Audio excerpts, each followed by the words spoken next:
Bonsoir, bienvenue dans le rendez-vous du Hot et du Hard Interview à la télévision, c'est sur la 2. Naturellement, ce soir dans l'arène, un gladiateur de poids, c'est le premier vice-président du principal parti de l'opposition au Cameroun. Face à lui, deux journalistes puisés dans le cru, un est ancien président du syndicat national des journalistes du Cameroun et l'autre est monsieur le chef d'agence du quotidien qu'on appelle le journal de la rue des écoles. Le point complet sur les protagonistes de l'arène, c'est le coup de pinceau de Aimé Catherine Mokori. Ce soir, dans l'arène, un autre gladiateur croise le verbe avec trois protagonistes. Il s'agit de Joshua Ossi. Le fils du révérend Ossi est le premier vice-président du Social Democratic Front, deuxième personnalité du parti après le mythique John Frundi. L'homme qui descendra dans l'arène ce soir est également député de la Nation, élu du département du Vouri au terme des élections législatives du 30 septembre 2013. Vice-président de la Commission des finances et du budget de l'Assemblée nationale, il est présenté par de nombreux commentateurs comme faisant partie de ceux qui sont ou feront certainement l'avenir de la principale formation politique du Cameroun. On aura l'occasion de le vérifier ce soir lors de la confrontation avec deux journalistes invités. Le premier, c'est Alès Gustave Azébazé, journaliste freelance, ancien président du syndicat national des journalistes du Cameroun, chroniqueur politique dans les années, ce major de la presse dit être prêt pour cuisiner notre invité principal ce soir. À ses côtés, une autre plume qui fait partie des meubles sous le landerneau médiatique, Joseph Olinga, monsieur le chef d'agence du Messager à Bafoussam. Chroniqueur politique dans le même journal, il passe pour être de ceux qui ont suivi de près les différentes vies du SDF depuis la marche du 26 mai 1990 au 26 mai 2016. 26 ans donc existe le SDF. Il fallait chercher dans les milieux politiques un profil qui corresponde à la notoriété et à l'honorabilité de ce parti politique et de son premier vice-président pour le duel de ce soir. C'est lui, maître Emmanuel Pincy, militant du RDPC au pouvoir, à fond derrière le président Biya pour la mise en œuvre de son projet de société. Il est vif débatteur et doué d'un sens exceptionnel de la répartie. Certainement que son métier d'avocat y est pour quelque chose. Il aura besoin de ce bagou pour affronter Joshua Ossi ce soir dans le duel. Ça promet de bonnes joutes verbales. Rodrigue Tonguet, vous êtes naturellement le cinquième acteur de cette agora. Il vous incombe la responsabilité de l'arbitrer pour les 90 prochaines minutes. Messieurs, bonne chance à vous. Et à votre suite, Aimé Catherine Mokori, je voudrais signaler que Bill Piediou nous rejoindra vers le premier quart d'heure de cette émission pour les préférences de notre invité Joshua Ossi et Jean-Christian Akam vers la fin de cette émission pour nous livrer la substantifique moelle des échanges qui auront duré 90 minutes. Je m'en vais accueillir l'invité principal. Bonsoir, Président. Bonsoir. Bienvenue dans l'arène. Merci. Vous êtes un peu habitué, vous faites partie du décor dans le paysage médiatique chez nous. C'est des épithètes qui vous conviennent? On ne fait jamais partie du décor, vraiment. Si vous m'invitez, c'est parce qu'il y a des choses à dire. Et quand on est en politique, il faut bien communiquer. Donc voilà, il faut faire partie de tous ces débats-là et de toutes ces émissions qui essayent de faire avancer la cause qu'on mène dans nos partis politiques, pour notre idéologie, sous nos différentes chapelles. Et vous dites bien, vous le dites si bien, il y a beaucoup de choses à dire. En cette 26e anniversaire du SDF, il y aura certainement des choses à dire. C'est la première dorsale d'ailleurs de notre entretien de ce soir, qui sera menée avec deux de mes confrères. Alès Gustave Azébazé, bonsoir. Bonsoir et bonsoir à vos téléspectateurs, malgré le retard. Bienvenue dans l'arène. C'est un plaisir de retrouver un si haut responsable politique camerounais dans cette arène. J'espère que le débat sera utile pour la compréhension des grands enjeux qui interpellent notre pays aujourd'hui, mais aussi surtout le groupe, la sensibilité politique à laquelle il appartient, c'est-à-dire l'opposition et l'alternative. En tout cas, on le verra tout à l'heure. Joseph Olinga, bonsoir. Bonsoir Rodrigue, et bonsoir au panel. Le plaisir est partagé de toutes les façons. Bonsoir au panel et bonsoir aux téléspectateurs nombreux qui nous regardent ensemble. Merci d'être parti de Bafoussam très tôt ce matin pour cette émission, pour le plaisir de nos téléspectateurs. Alors, messieurs, nous sommes tous prêts. Nous allons commencer par la première articulation de cette émission. C'est tous les trois contre vous. Monsieur le Président, c'est tous contre un.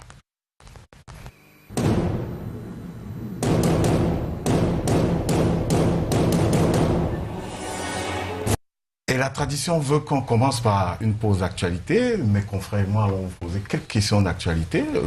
À tout seigneur, tout honneur, je vais commencer. Vous êtes député de la Nation, on le dit pas souvent assez. Vous êtes membre de la commission des finances et du budget de l'Assemblée nationale. Alors, il y a eu la rentrée parlementaire cette semaine.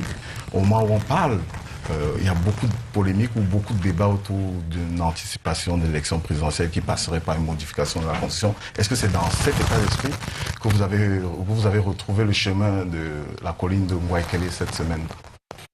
Je dirais non, parce que nous avons été convoqués pour une session ordinaire. Et donc, vous savez que pour toucher à la Constitution, il faut une session extraordinaire. Vos rumeurs ont un repos de 30 jours au moins, un repos mérité de 30 jours. Tout est possible au Cameroun, mais d'un point de vue institutionnel, je pense que ce n'est pas à l'ordre du jour aujourd'hui. Mais en tout cas, ce ne sont pas des rumeurs. Si on pouvait les considérer ainsi, on embarquerait avec nous le directeur du cabinet civil de la présidence de la République, le ministre chargé des missions. Il peut bien être à la source des rumeurs. Voilà. Moi, je dis que ce qui n'est pas officiel est une rumeur.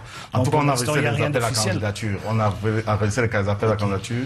Venant du côté du pouvoir, ça légitime notre raison de penser qu'il pourrait y avoir quelque chose. Alex Guissazé-Bazé, question d'actu pour entrer dans cette émission. Dans l'actu, naturellement, je vais peut-être à la surprise pour ceux qui me connaissent un peu teigneux sur le plan politique, je vais vous poser une question sur quelque chose qui n'a peut-être pas un rapport direct avec votre engagement politique, c'est l'actualité des Lions indomptables, en tout cas du football. Visiblement comme un instrument peut-être de rapprochement diplomatique. Le Cameroun s'est qualifié hier, on salue cette qualification, mais avant... C'était vendredi, je vous l'ai dit avant-hier. On salue cette qualification, mais avant cela, le Cameroun a livré un match lundi, le 29, contre la France, et qui a charrié énormément de, je veux pas dire, énormément de passion. Vous êtes l'un des principaux responsables d'un parti qui est membre de l'Internationale socialiste avec le parti, disons, au pouvoir en France. Est-ce que vous n'avez pas l'impression que le pouvoir camerounais a marqué un but dans votre camp en obtenant l'organisation de ce match qui avait quand même des relents d'une sorte de rabibochage politico-diplomatique entre la France et le Cameroun, dont l'image du point de vue de l'opinion n'est pas très bonne depuis un moment. Moi, je pense premièrement que, au vu du poids historique entre le Cameroun et la France, le fait qu'on ait une bonne relation avec ce pays-là n'est pas une mauvaise chose. Ça ne veut pas dire qu'il faut qu'il y ait des compromis, des compromissions, etc., etc. Mais maintenant, on doit être deux pays. Nous devons être deux pays et nous respecter en tant que tels. Et je ne pense pas que le fait d'avoir un match amical en France, organisé en France par deux fédérations de deux pays différents, oui, ça, c'est un grand coup diplomatique, je ne le refuse pas, mais je ne pense pas que l'intention était celle-là. Je pense que l'intention était celle de jouer, finalement pouvoir jouer contre une grande nation du football. Il fut un moment... si notre gouvernement était vraiment un gouvernement qui va de l'avant, c'est plutôt la France qui serait contente de jouer avec le Cameroun. Malheureusement, aujourd'hui, les choses se sont inversées. C'est plutôt le Cameroun qui supplie la France pour jouer contre elle. Et je pense que c'est des moments historiques, c'est des moments qui lient nos deux pays. Et c'est pas parce que nous sommes proches du parti au pouvoir en France que le pays ne passe pas avant la politique partisane. Jamais. Et je pense que c'est la même chose de l'autre côté. Je pense que François Hollande ne mettra jamais en cause une politique pro-française parce que le SDF est de l'autre côté. Question, Joseph Olinga. Président ou honorable, c'est selon ce que vous voudrez ce soir. L'autre actualité, c'est la grippe aviaire. Après la région du centre, après celle du sud, c'est autour de la région de l'Ouest, je vais dire des deux pôles de production majeurs de la filière aviaire qui sont interdits, où le transit, la consommation et la vente des produits avicoles sont interdits. On n'a pas trop vu le SDF se déclarer sur cette question-là. Pourtant, le SDF se défend de mener une politique socialiste et on voit bien que l'impact social il est conséquent. La deuxième des choses, c'est que le principal leader du SDF est quand même réputé être un agriculteur de haut vol. Alors c'est une question qui n'intéresse pas le SDF. Le SDF, c'est juste bon pour la politique politicienne ou alors vous réservez pour donner votre position? Ben écoutez, je pense que j'ai personnellement pris position par rapport à la grippe aviaire et j'étais dans les médias jeudi, je pense, et vendredi par rapport à cela. Il faut déjà comprendre que le problème de la grippe aviaire est un problème technico-scientifique, c'est-à-dire que c'est pas un problème que tout le monde comprend. Et du peu que je sais, c'est quelque chose de grave, c'est-à-dire qu'il faut prendre des mesures idoines, c'est-à-dire qu'il faut comprendre que la grippe aviaire peut se transmettre dans certaines formes à l'homme et que ça peut être dangereux.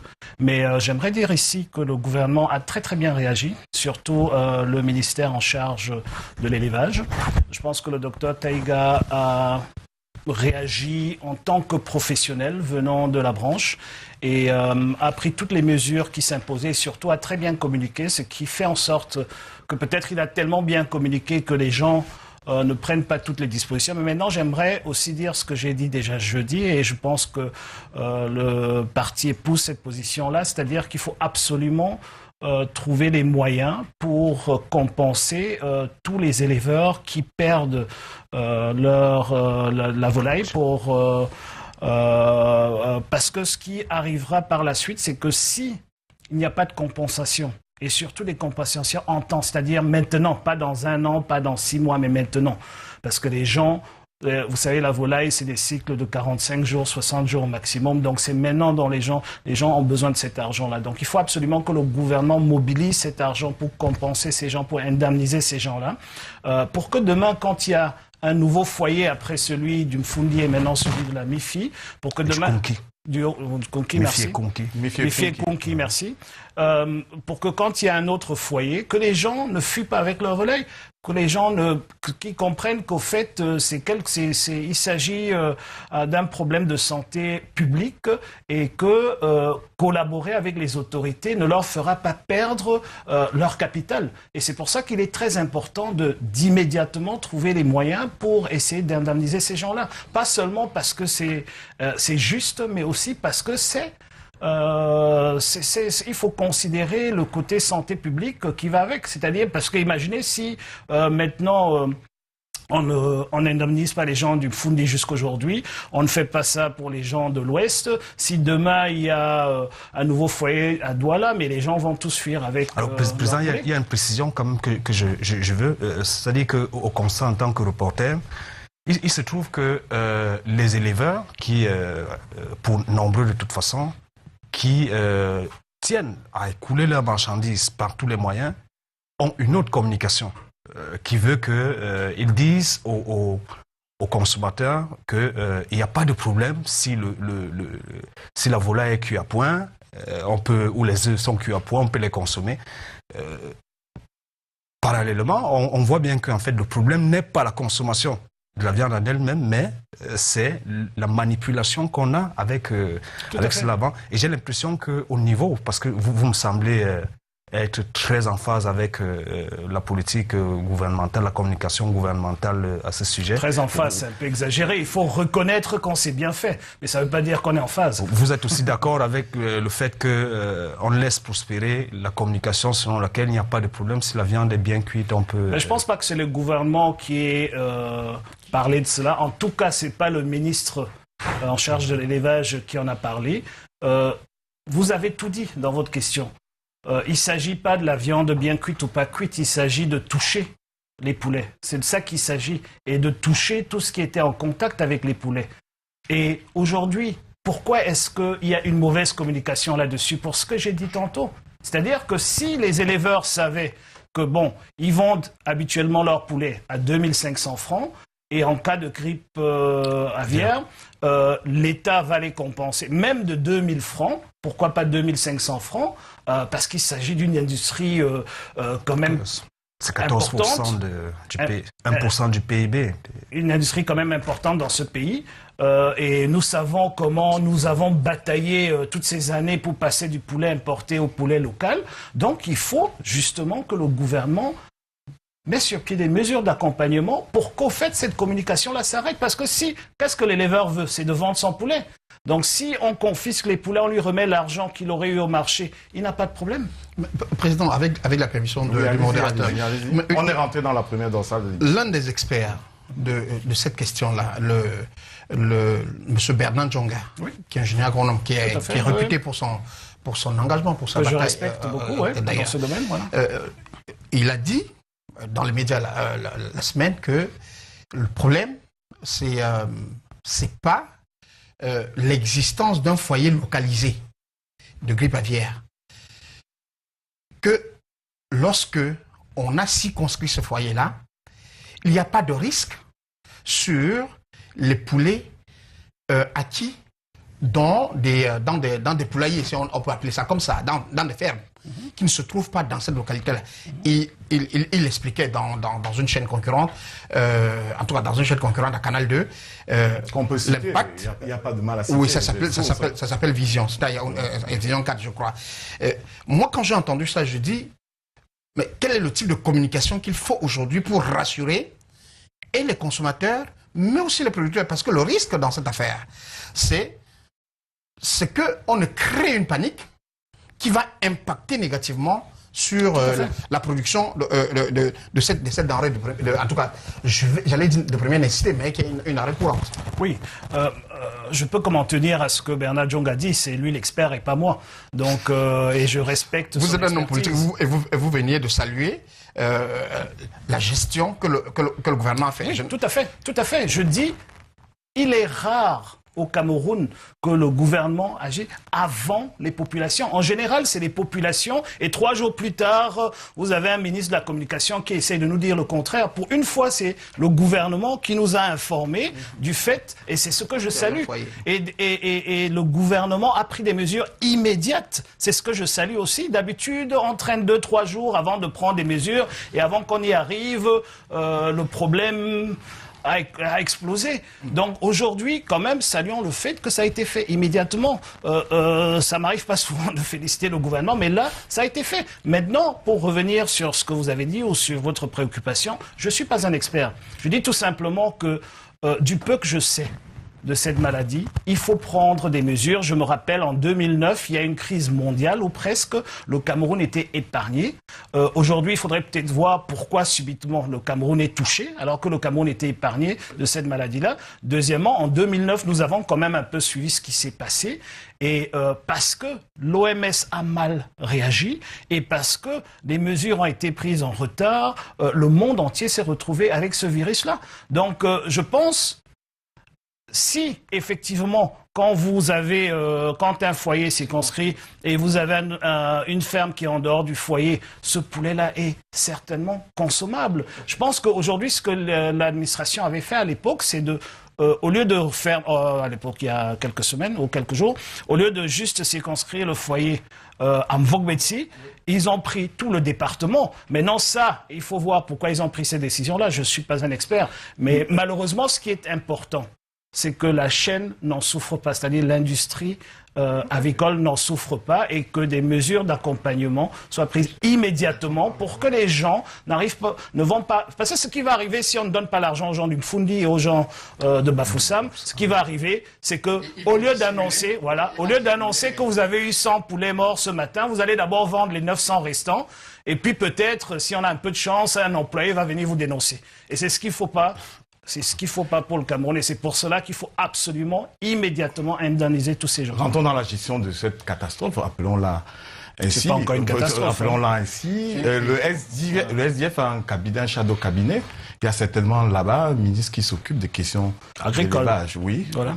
Mais le SDF, vous venez de confesser que le SDF ne s'est pas encore réuni. En tout cas, la technostructure du parti. Je n'ai jamais confessé. Je n'ai jamais dit ça. Vous avez dit que vous avez pris une position personnelle. Oui. Alors, tout simplement, je n'ai pas dit que j'ai pris une position personnelle. De cette émission, j'ai dit j'ai personnellement intervenu. jeudi passé, en sortir de l'Assemblée nationale, on m'a posé la question et j'ai donné cette position-là. Maintenant, pour qu'il y ait une position officielle du parti, il faut qu'il y ait une réunion des instances du parti. Mais ça traîne. Maintenant, non, il n'y aura pas de réunion. C'est une crise et ça traîne. Entre deux réunions officielles du parti, le président national gère les affaires courantes, dont le président national peut prendre une position ou déléguer. Et donc, quand je vous dis, tant qu'il n'y a pas une autre... je suis quand même le vice-président, le premier vice-président national du parti. Si vous demandez quelle est la position du parti, celle que j'ai prise à titre personnel est celle-là. Maintenant, demain, j'ai une hiérarchie qui peut changer cette position-là pour aller de l'avant. Il y a un ministre dans le gouvernement fantôme oui, il faut peut-être comprendre. Qui est chargé de parler de ces questions-là. Oui, Lui, il fait quoi en tout temps? On parle des 26 ans du SDF déjà. Monsieur Tongué, il faut peut-être comprendre le fonctionnement d'un parti politique et surtout de ce qu'on appelle un shadow cabinet dans un parti politique comme le nôtre. Le shadow cabinet est là pour prendre des positions sur la politique générale du parti et spécifique par rapport à certains départements. Donc, au fait, le shadow cabinet est là comme un appui à l'exécutif et pas l'inverse. Ok, ça veut dire quoi? Ça veut dire que si nous devons prendre une décision sur la grippe aviaire, puisqu'on en parle, c'est le département de l'agriculture qui nous donnera les éléments techniques par rapport à la position qu'on va prendre. S'il y a une critique à faire, c'est le département de l'agriculture qui prépare cette critique-là par rapport à ce qui se passe et la donne au département, à l'exécutif du parti, donc au département de la communication ou au président national, pour en faire large diffusion. C'est comme ça que nous fonctionnons, c'est pas l'inverse. Nous ne sommes pas au gouvernement, c'est pour ça qu'on appelle ça un shadow cabinet. On en est où maintenant? On en est où depuis le déclenchement, depuis le Je vous ai dit je vous ai dit quelle est la position qui est la nôtre aujourd'hui. Demain, ou après-demain, si la situation évolue, d'ailleurs, c'était au moment où j'ai donné cette position-là, il n'y avait pas encore de crise dans la région de l'Ouest. Demain ou après-demain, s'il faut prendre une autre position que celle-là, parce que la position que j'ai prise n'était pas la bonne, le président national va consulter avec son ministre de l'Agriculture du Shadow Cabinet pour lui donner les éléments techniques pour pouvoir avoir la bonne réponse. Mais puisqu'il est aussi agriculteur, il a peut-être la réponse idoine à cette question-là et il la donnera. Mais pour l'instant, on n'est pas encore à ce point-là. Pour l'instant, on a une position. Nous disons que pour une fois, le gouvernement agit avant la population. Ça n'arrive, je crois que c'est la première fois que ça arrive. Et donc, mais pour l'instant, nous ne pouvons que dire que ce qui s'est passé pour l'instant, il faut maintenant que la réaction du gouvernement était bonne, mais ce que nous exigeons maintenant, c'est que les indemnisations viennent. Pour deux raisons. Pour une raison de justice sociale et une deuxième pour santé publique. C'est-à-dire que parce que si on n'indemnise pas les gens vont commencer à cacher les poulets morts. Alors, ma préoccupation, elle porte peut-être sur une question un peu plus sur laquelle vous avez un peu plus d'expertise, je suppose. Le SDF, 26 ans après, si vous permettez, c'est quand même un parti qui a perdu du terrain. Les députés, on en compte dans une poignée de main à l'Assemblée nationale. Les mairies, vous avez une drôle de main. Hein. Les mairies jadis qui étaient dirigées par le SDF sont revenus au RDPC ou à d'autres partis. Au niveau du Sénat, on a le sentiment que, en fin de compte, si vous voulez, le SDF a pour seul argument d'être le premier parti de l'opposition et le reste, c'est pas important. Monsieur Longa, vous êtes quand même un journaliste chevronné. Ça fait des années que je vous côtoie. Et je pense que c'est un raccourci très très court que vous essayez de prendre là pour expliquer la situation. Certes, c'est une façon de voir la chose. Vous pouvez dire que le verre est à moitié plein ou il est à moitié vide. Il n'y a pas de problème là-dessus. Mais maintenant, il faut quand même, quand vous posez des questions, que les questions ne soient pas des questions tendancielles. C'est-à-dire que nous avons, pendant 26 ans, nous avons évolué. Il y a beaucoup de choses que nous avons acquis. Pas seulement sur le terrain des élections, mais aussi en dehors. Par exemple, le fait qu'on soit assis ici aujourd'hui dans cette émission et que Canal 2 existe, vient du fait que nous avons acquis la liberté d'expression dans ce pays. Ce n'est pas une petite chose. Nous ne demandons pas à Canal 2 de nous dire merci, mais nous disons tout simplement que vous ne pouvez pas nous mesurer autour des résultats électoraux. Et même si vous allez sur... Quel est l'enjeu central? Et Quel est même l'enjeu si principal pour le Et SDF? même si vous allez sur les résultats électoraux, il faut quand même être conséquent. J'ai dit tout à l'heure que vous êtes un journaliste chevronné, ça veut dire que vous êtes au fait des choses depuis beaucoup d'années. Nous ne sommes pas restés sur la même règle démocratique ou la même règle en matière d'élection de 90 en 2016. Les choses ont évolué, ont changé. Quand on a vu qu'on gagnait toutes les mairies, qu'est-ce que M. Biya a fait? Il a nommé les délégués de gouvernement. Il a vidé le poste de maire de tout son contenu. Voilà ce qui s'est passé. Comment voulez-vous qu'ensuite, qu'il y ait une suite linéaire des choses quand il y a ce mauvais jeu en cours de chemin? Quand nous avons eu les résultats que nous avons eus en 97 au niveau des élections parlementaires, législatives, si vous préférez, qu'est-ce qui s'est passé par la suite? On a créé des circonscriptions spéciales. On a redécoupé le pays pour augmenter le nombre de députés du RDPC à l'Assemblée nationale. Vous trouvez que c'est normal que vous avez des députés? Vous trouvez que c'est normal? Président aussi, est-ce que vous n'avez pas le sentiment que c'est une chanson, c'est un disque rayé, comme on le dit de manière triviale? C'est une ritournelle. C'est une ritournelle. Je pense que le SDF semble deux au mur et ne propose pas d'alternative, ou tout au moins ne trouve pas d'alternative à cette question sur laquelle vous revenez tout le temps. C'est plutôt la question qui est un disque rouillé, parce que vous posez la même question pendant... Parce que nous avons la même réponse tout le temps aussi. Oui, mais pourquoi vous revenez à la question? Qu'est-ce que le SDF fait pour que ça change? Si on a déjà répondu, je vous dis, nous battons depuis, vous avez peut-être constaté, si vous avez bien fait votre travail, que depuis, au sortir de l'élection de 2007, donc depuis à peu près début 2008, nous battons essentiellement sur le processus électoral.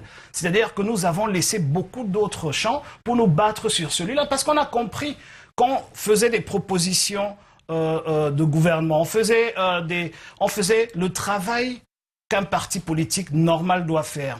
Et on n'arrivait pas à donner, c'est-à-dire les gens voulaient voter pour nous, parce qu'ils croyaient en notre programme, mais les gens n'arrivaient pas à voter. Donc on a dû rentrer en arrière et se dire, qu'est-ce qu'il faut faire? Il faut d'abord faire en sorte que les Camerounais puissent voter, c'est-à-dire un Camerounais, une voix.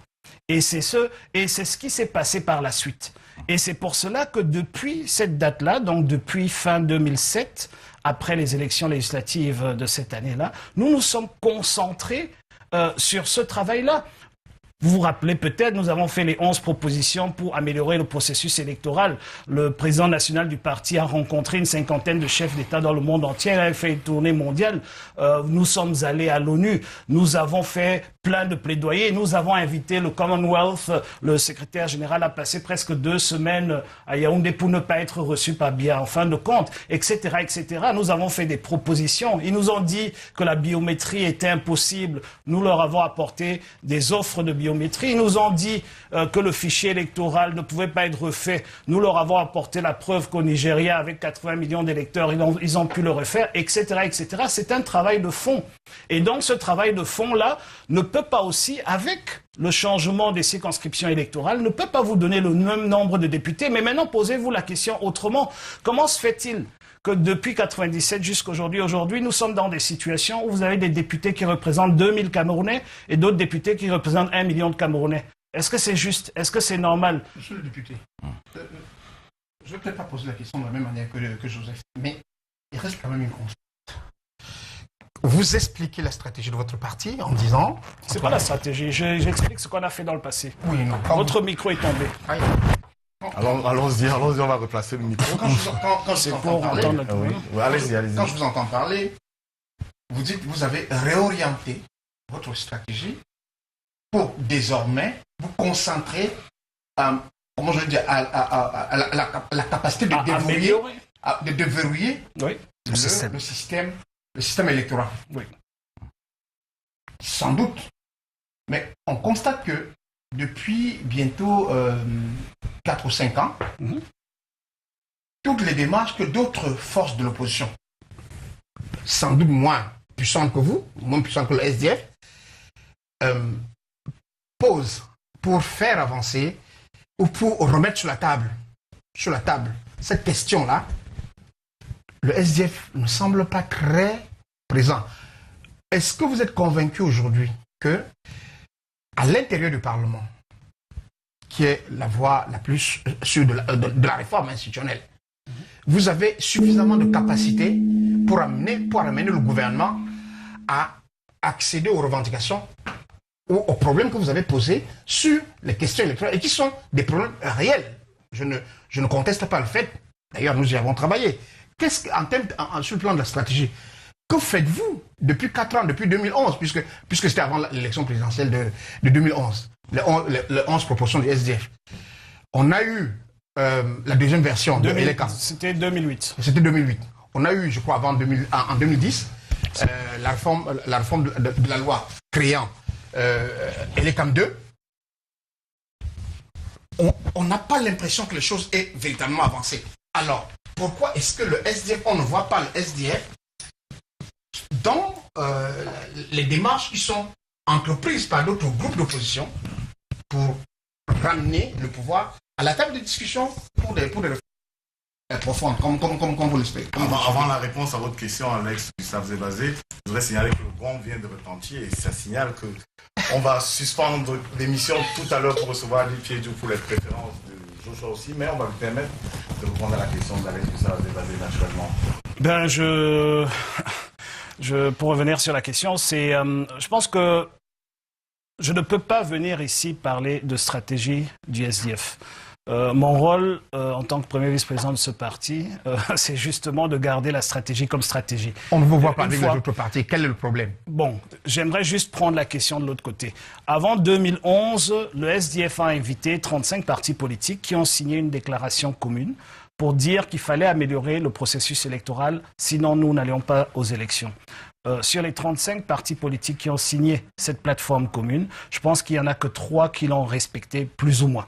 Maintenant, pour revenir encore sur 2011. En 2011, le SDF était le seul parti politique qui parlait avec insistance du processus électoral, pendant que tous les autres partis politiques, tous, parlaient du candidat. Et nous avons dit que nous ne pouvons pas parler du candidat parce que nous voulons d'abord nous assurer que nous allons à une élection qui sera à la limite d'être démocratique, c'est-à-dire acceptable.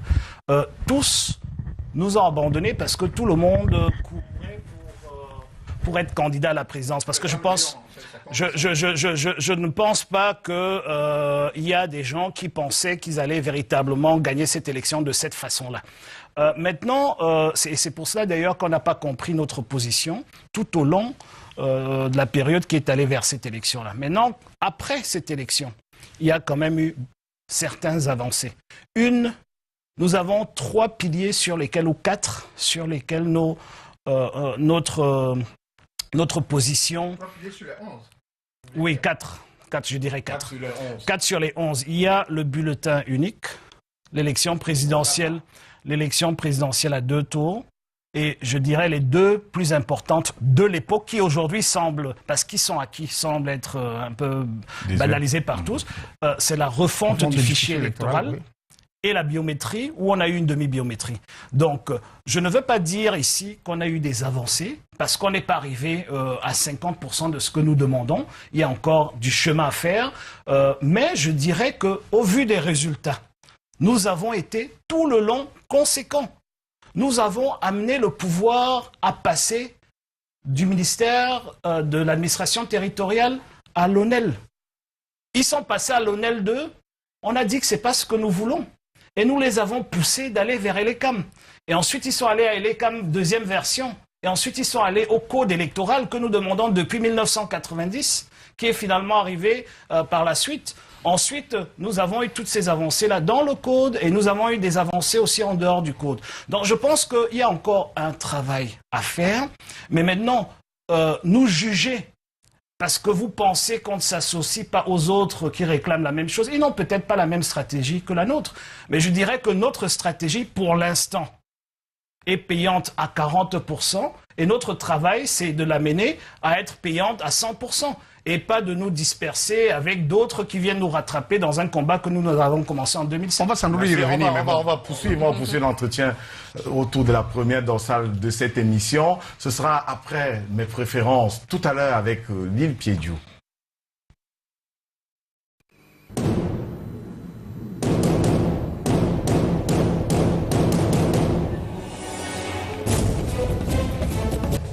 L'île Piédiou, bonsoir. Bonsoir Rodrigue. Bienvenue dans l'arène. Merci de m'accueillir et Vous bonsoir avez aux pour téléspectateurs. 6 minutes, le président Joshua aussi, pour sa vie côté jardin et côté rose. Exactement. Bonsoir honorable. Bonsoir. Vous allez bien ce dimanche? J'espère que je vais survivre 6 minutes. Ça va aller. Alors, ça vous a pris combien de temps pour vous habiller avant de venir sur ce plateau? Parce qu'on voit vous êtes 5 minutes. 5 minutes. Oui, oui. Alors, qui choisit J'avais généralement? pas beaucoup de temps malheureusement. Généralement, c'est combien de minutes? Oh, ça dépend, mais ça va très vite. Qui fait le choix de vos tenues? Ah, c'est moi. Pas madame? Non. Alors, quand je regarde vos doigts, il n'y a pas d'alliance. Est-ce à dire que vous êtes un homme célibataire ou alors c'est juste un choix? C'est un choix qui vient d'un fait. En fait, j'avais été braqué et on l'avait prise et puis je ne l'ai plus jamais remise. Mais pour quelqu'un comme vous, c'est facile de refaire une autre alliance. Ça ne se refait pas, c'est unique. D'accord. Unique pourquoi? Mais parce qu'il y a une seule alliance, on refait pas les bagues, on se marie pas avec 2 alliances, etc. Il n'y a pas de copier-coller dans ces choses-là. D'accord. Est-ce qu'il vous arrive de laisser votre épouse choisir vos vêtements parfois? Non. Pourquoi? Elle n'a pas de goût ou bien? Non, pas pour vous ça. préférez? C'est parce que c'est quelque chose que je veux faire moi-même. Voilà, c'est aussi simple que ça. Alors, puisqu'on parle de femmes, comment est-ce que vous les préférez? Géantes, minces, courtes ou alors voluptueuses? Vous voyez ma femme? Dites-nous, puisque les téléspectateurs, eux, n'ont pas eu la chance de voir votre femme. Écoutez, je les aime. Comment dirais-je? Ce qui est plus important pour moi, c'est la personnalité de la personne. Ça vient en premier. Et puis, c'est vrai que une fabuleuse personnalité doit être nécessairement accompagnée d'un physique agréable. Voilà, mais c'est ce qui vient en premier lieu. Donc, je n'ai pas de croquis préfet. Ça peut passer de l'un à l'autre. Voilà. Est-ce qu'il vous est déjà arrivé de vous égarer? C'est-à-dire que... Avec ma voiture? Non, pas du tout. En termes d'infidélité, en fait. C'est-à-dire que... Je suppose que oui. Pourquoi ce moment de faiblesse? Est-ce c'est une découverte ou Parce bien... que je suis humain. Vous vous attendiez pas à cette réponse honnête? Et vous faites des confessions à madame pour dire chérie... écoutez, ça c'est notre problème à deux. Alors, c'est pas public. Je vous le concède. À quel moment de votre vie est-ce que vous avez connu le grand amour? C'est quoi le grand amour? C'est-à-dire que la première femme que vous avez connue dans votre vie, à quel âge? Est-ce que c'était un peu pas plus... nécessairement le grand amour, hein, donc on n'a pas la même notion du grand amour. Je préfère dans votre sens, hein, au moment dans où... mon sens... c'est à quel âge? Un peu plus tôt, un peu plus tard? 25 ans? 25 ans. Voilà. D'accord, c'est bien retenu. Alors, quels sont vos rapports aujourd'hui avec l'argent? Pour dire simple, hein, comment considérez-vous l'argent? Écoutez, je suis de la génération qui est en transition vers le digital. Donc l'argent pour moi, voilà, c'est codé. Donc c'est une carte de crédit, un code bancaire et une connexion Internet. Alors, selon vous, quelle est la meilleure façon de se détendre tout en rappelant que vous êtes un bon vivant? Parce que si on fait vous êtes toujours dehors, ça il faut le dire. Pour vous, quelle est la meilleure façon de se détendre? Si vous êtes dans la politique et vous vous cachez chez vous, vous n'allez pas vous en sortir. Mais la meilleure façon de se détendre, pour moi, c'est d'aller à la pêche. C'est la mer et la montagne, si vous voulez. C'est la nature. Et vous le faites où? À Kribi? Vous avez une boîte de nuit? Je n'ai pas de préférence. Il n'y a pas de nature en boîte de nuit, hein, donc j'ai dit... Non, je dis à Kribi, ou parce que je viens, en fait. Je viens sur la question... Mon endroit favori est en République centrafricaine. C'est le parc trinational de la Sanga. C'est entre le Cameroun, le Congo et la RCA. Et pour moi, c'est le plus beau parc naturel au monde. Pour les spécialistes, c'est à peu près le 3e plus beau parc en Afrique. J'ai évoqué Kribi, hein. On va continuer rapidement. J'ai évoqué Kribi. Vous me posez des questions, je vous donne des réponses. Ça me satisfait et puis je continue. Voilà. Ça m'arrive... en fait, il arrive parfois qu'on nous dise que vous avez eu une boîte de nuit à Kribi à pratiquement 3 ans. Est-ce que c'est le cas encore aujourd'hui? J'ai jamais eu de boîte de nuit à Kribi, je suis désolé, vous n'êtes pas bien renseigné. J'ai jamais eu de débit de boisson dans ma vie. Mais c'est-à-dire que le fait de vous voir constamment dans une boîte de nuit... S'il y a une chose que je ne sais pas faire, c'est le commerce. Et si on vous dit qu'on m'a vu dans une boîte de nuit à Kribi, alors je pense que la dernière fois, c'est il y a quelques années, le 31 décembre. Parce que je passe les fêtes de fin d'année très souvent en famille à Kribi. Alors, est-ce qu'il vous arrive de lire et quel est votre auteur préféré? Alors, j'ai pas d'auteur préféré, mais je lis beaucoup. Je lis énormément. Je lis à peu près... des romans? Non, des essais. Je lis à peu près 4 livres par mois, 3 à 4 livres par mois. Alors, un homme de votre rang écoute quel type de musique, généralement?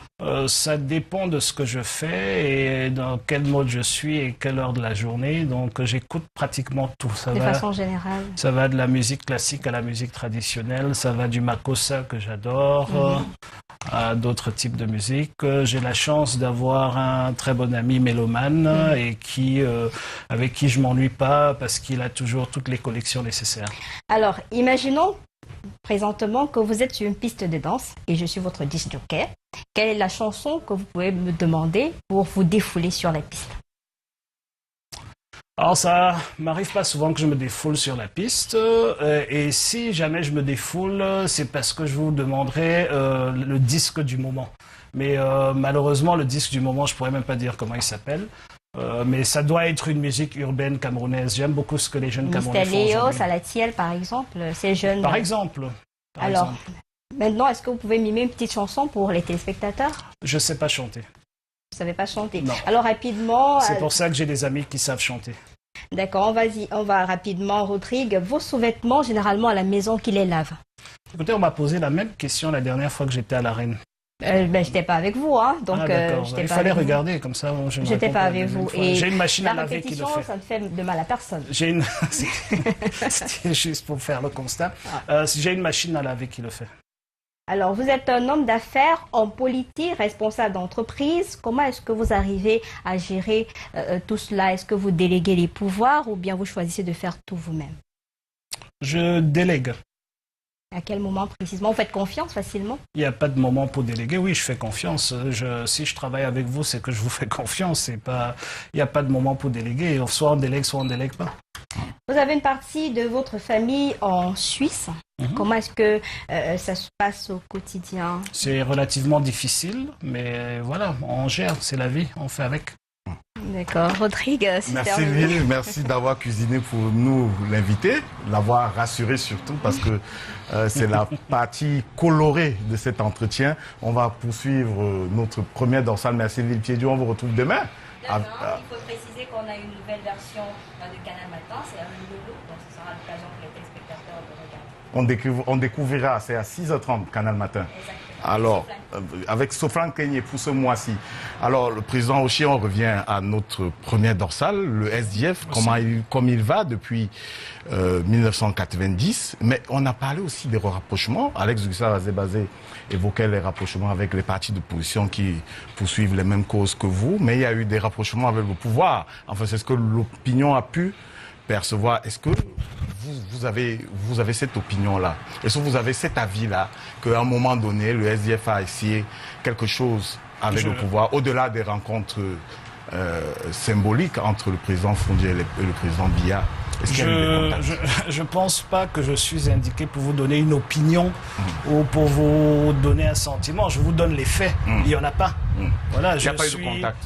Pardon? Il n'y a pas eu de contact. Non, je dis il n'y a pas de rapprochement en tant que tel, dans le sens où vous le pensez. Nous avons... comment dirais-je, à la suite de la rencontre entre le président Froundi, le président national du RDPC, Paul Biya, en décembre 2010 à Bamenda. Nous avons naturellement, comment dirais-je, nous avons entrepris d'exiger directement auprès du RDPC les positions qui sont les nôtres par rapport au processus électoral. Et nous avons mis nos différentes demandes par écrit et nous leur avons fait parvenir ce que nous voulions. Nous avons par exemple poussé pour que l'élection sénatoriale soit organisée. C'est la raison pour laquelle nous avons participé à ces élections-là, parce que pour nous, c'était le dernier verrou qui bloquait la mise sur pied du Conseil constitutionnel, qui, pour nous, est l'organe le plus important dans la démocratie que nous voulons construire. Et donc, il fallait bien qu'on y arrive. Je pense qu'on y est arrivé. Il y a les élections sénatoriales ont été appelées. Malheureusement, nous avons compris que le Sénat n'est jamais arrivé pendant 16 ans parce que M. Biya avait peur du Conseil constitutionnel. Nous, on pensait que le Conseil constitutionnel ne venait pas parce qu'il n'y avait pas de Sénat. Mais voilà, maintenant, le Conseil est toujours bloqué alors que le dernier verrou est levé. Mais les gens ont poussé... S'il vous plaît, s'il vous plaît, les premiers cris d'orfraie ont été poussés juste après la convocation du corps électoral ou bien des grands électeurs pour le Sénat, pour les élections sénatoriales en 2013, par le SDF, qui a demandé quand même que les citoyens camerounais n'aillent pas voter. Mais quelques semaines après, on a constaté ce rétropédalage qui vous a permis de vous présenter et de glaner. Non, je pense que vous mélangez non, un peu on ne mélange pas. Le SDF, par la voix de John Fundi, a annoncé après la convocation du corps électoral des sénatoriales qu'il ne participerait pas à ces élections-là. Mais on a vu le SDF aux élections. Est-ce que vous permettez que je précise quand même? Préciser, parce qu'il ne veut pas que je le corrige. Sur cette actualité-là, du peu que nous en avons retenu publiquement, parce qu'il y a des choses qui se font underground. Le SDF, le président national du SDF a déclaré si les élections sénatoriales sont maintenues avant les élections, avant le renouvellement des conseils municipaux, dont la reconfiguration du collège des grands électeurs, le SDF va perturber ces élections. En tout cas, il a utilisé une formule que je ne veux pas reprendre ici. Il a parlé des machettes. Non, on ne va pas la reprendre ici. Mais bon. Nous avons, je pense que nous avons remarqué juste avant d'aller plus loin, je pense qu'il y a eu un démenti par rapport à ces propos-là en son temps. Il y a eu un démenti par rapport à ces propos en son temps. Mais allons-y, je suis la logique. Je parlais des machettes et de tout ce qui va avec. Mais allons-y. Ah non, oui. J'avais écouté. Le SDF n'était pas d'accord. Mais allons-y. Ok. En tout cas, nous avons remarqué qu'au sorti d'une rencontre avec le chef de cabinet du président, non, le directeur du cabinet civil, le SDF a annoncé sa participation aux élections, sénatoriales. Tout à fait.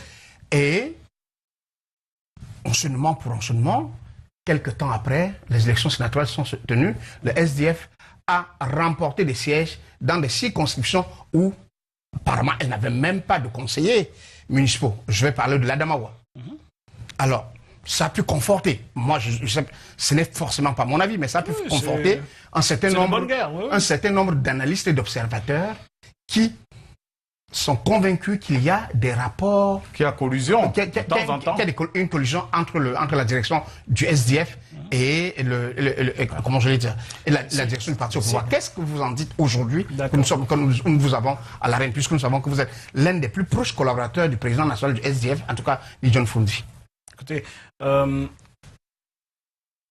j'aime bien le terme les observateurs avertis du moment que vous avez employé. Moi, je dis un certain nombre d'observateurs, je n'ai pas dit avertis. Donc, un certain nombre d'observateurs, j'ai cru comprendre avertis, c'est pas grave, ça ne change pas le fond. Ça ne change pas quand ça vous convient, je crois aussi. Mais bien sûr, voilà. Je suis quand même pas. C'est ce que je pense. Je suis quand même pas dans un examen. En réalité, on est dans une discussion. Il s'agit des analystes. Pardon ? Des analystes. Ouais. Voilà, donc analyste, ça me convient encore mieux si vous me permettez. Ça m'étonne toujours que les analyses soient faites à dessein pour pouvoir, c'est-à-dire on prend un résultat et on essaye de l'expliquer à travers une analyse au lieu de faire l'inverse. Pourquoi est-ce que cette analyse ne va pas plus loin ?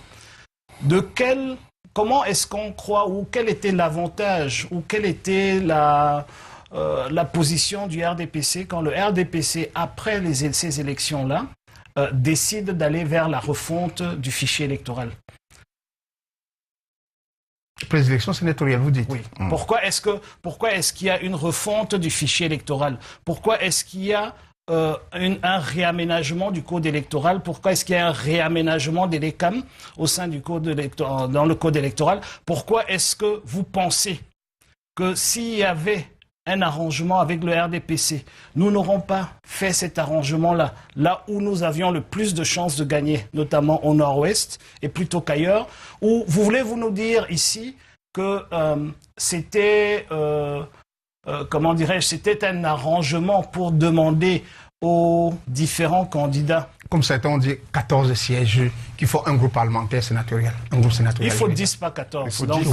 Oui, et je vous rappelle, je vous rappelle quand même que la loi donne 30 places de nomination. Et quand vous êtes dans un arrangement avec le président national du RDPC, il passe par la nomination, c'est ce qu'il a fait avec le MDR, c'est ce qu'il a fait avec l'UNDP, etc. Donc, il n'est pas passé par là. Il aurait bien pu nommer 10 membres du SDF pour nous affaiblir, nommer 10 membres du SDF au Sénat, comme ça ce sont des membres nommés. Non, ça ne s'est pas passé comme ça. Vous aurez refusé les nominations. Nous nous sommes présentés pour des raisons stratégiques. Je ne veux pas entrer dans cette stratégie-là ici, mais simplement ce qu'il faut comprendre, c'est que il était important pour nous d'avoir des candidats dans toutes les 10 régions pour qu'il n'y ait pas un assaut sur notre liste du Nord-Ouest. C'était ça la réflexion de base. Tout simplement, ce qui est arrivé, c'est que, au fait, dans 4 régions, le SDF n'a pas pu mettre ses listes pour les mêmes raisons que dans 4 raisons, le RDPC n'a pas pu mettre ses listes.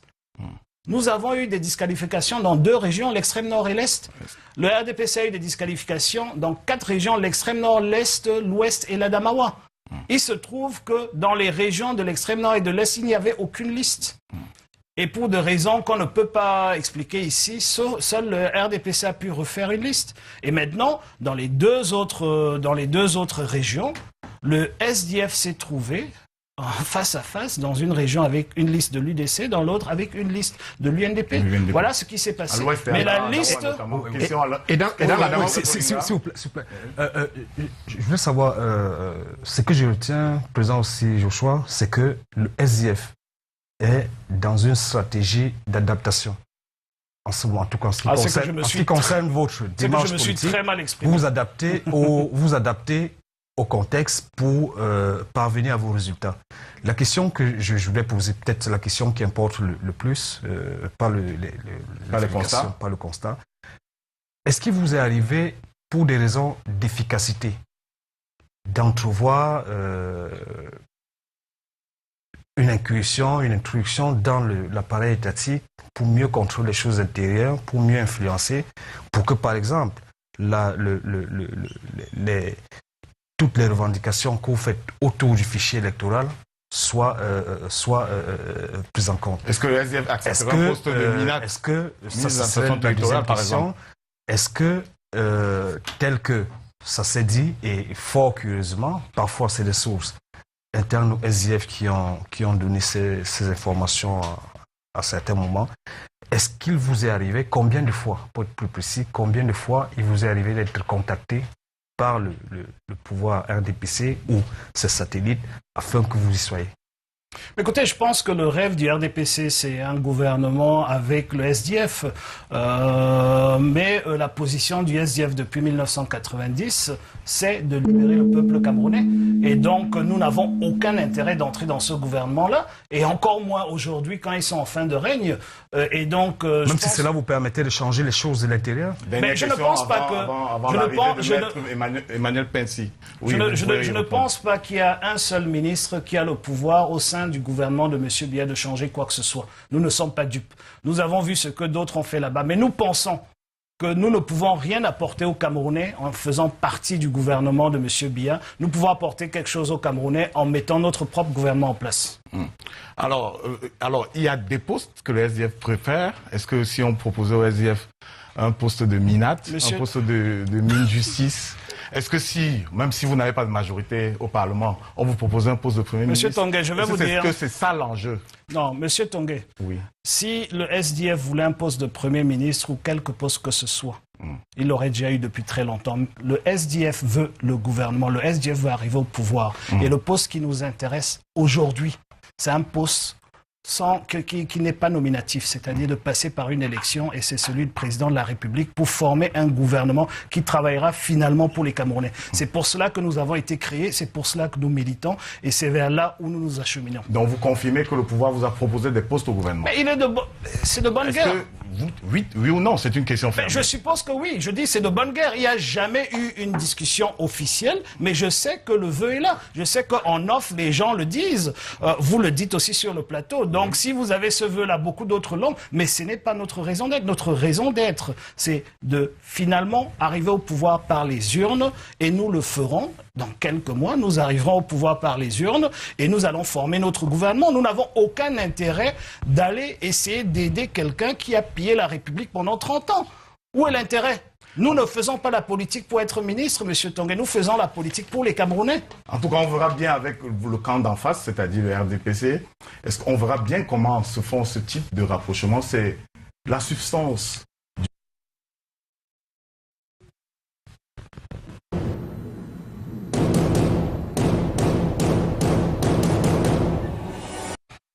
Maître Emmanuel Pincy, bonsoir. Bonsoir. Bienvenue dans l'arène. Bienvenue dans l'arène. Oui, mais merci de m'avoir invité à être le sparring partner du vice-président du SDF, que j'ai vu dans ses balbutiements.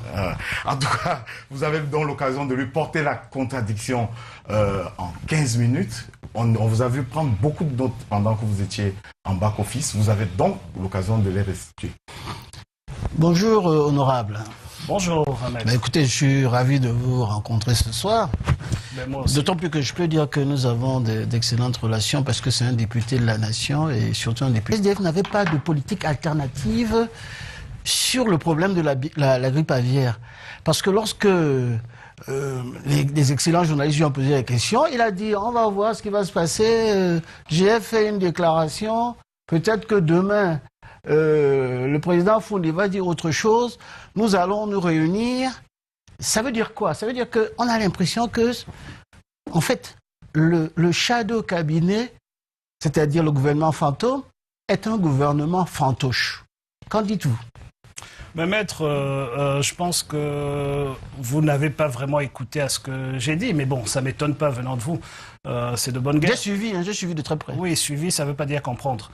Merci, voilà. Merci. J'espère quand même qu'avec mon niveau, je peux comprendre. Non, mais allons-y. Ça peut arriver. Non, vous avez dit exactement J'ai expliqué le fonctionnement du shadow cabinet et vous êtes revenu dessus. Ça veut dire que vous n'avez pas compris ce que j'ai dit. Peut-être je l'ai mal expliqué. J'ai compris que vous n'avez pas de politique alternative à la politique du gouvernement.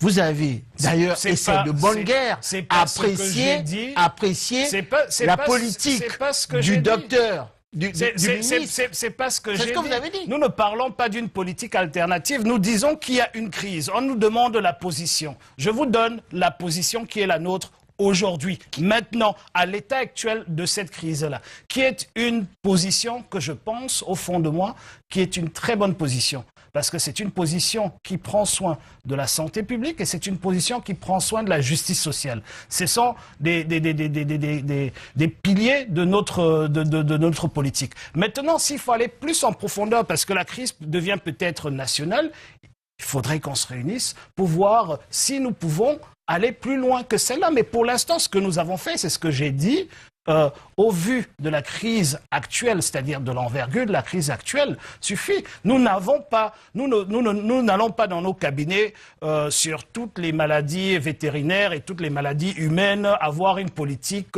pour avoir une alternative. Ce n'est pas comme ça qu'on fonctionne. Nous avons des principes.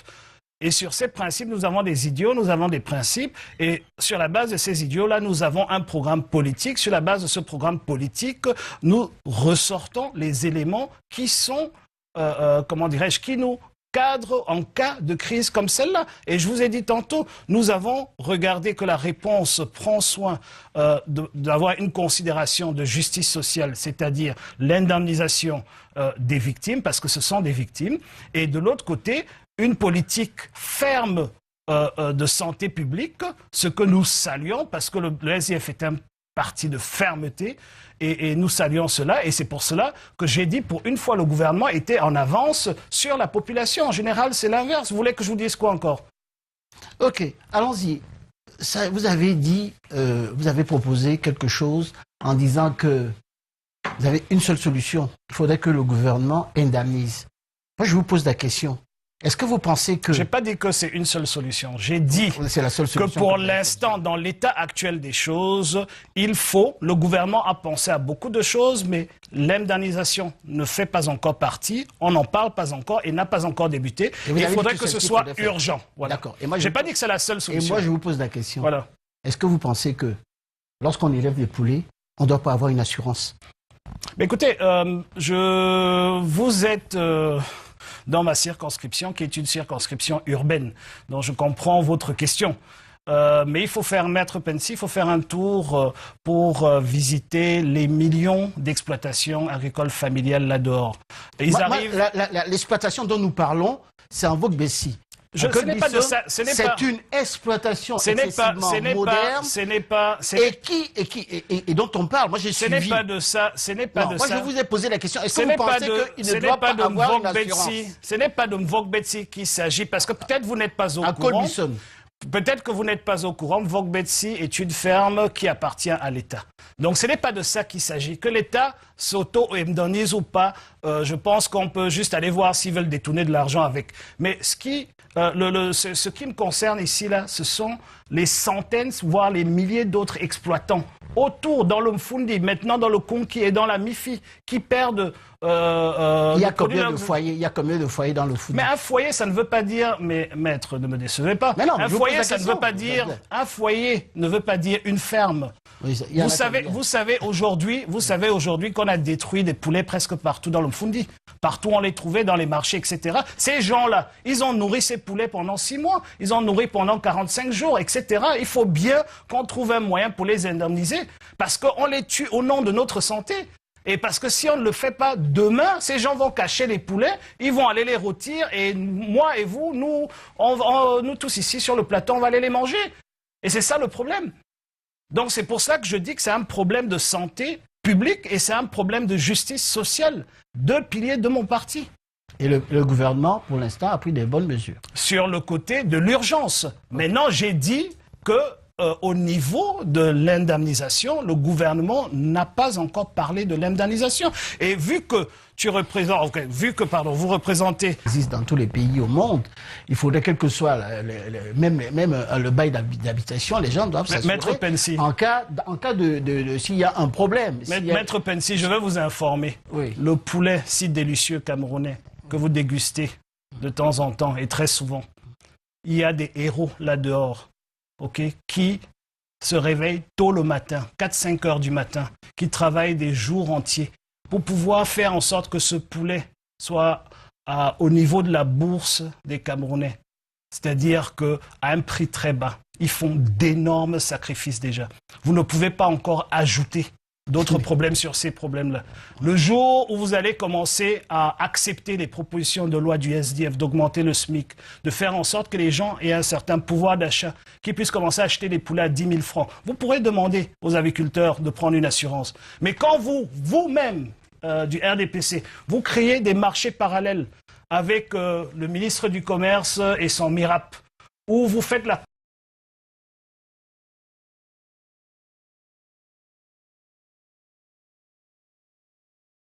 L'assurance. Vous ne pouvez pas faire ça. Vous n'avez pas le droit de le faire. Je crois que vous n'avez pas compris. Ce qu'il faudrait pour une meilleure indemnisation dans un pays, il faudrait que les gens prennent une assurance. Et une assurance ne coûte pas aussi cher que ça. Ce n'est pas de ça qu'il s'agit. Donc je pense que vous n'avez pas compris. Ce n'est pas de ça qu'il s'agit. Si vous n'arrivez pas à vous nourrir, vous ne pouvez pas penser à une assurance. Je pose une autre question, si vous permettez.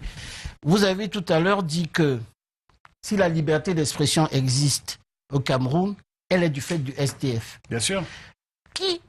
Quid de la loi sur la communication sociale de 1990 qui a été voulue par le président Biya? Mais pourquoi il n'a pas... Quel était le parti qui était majoritaire?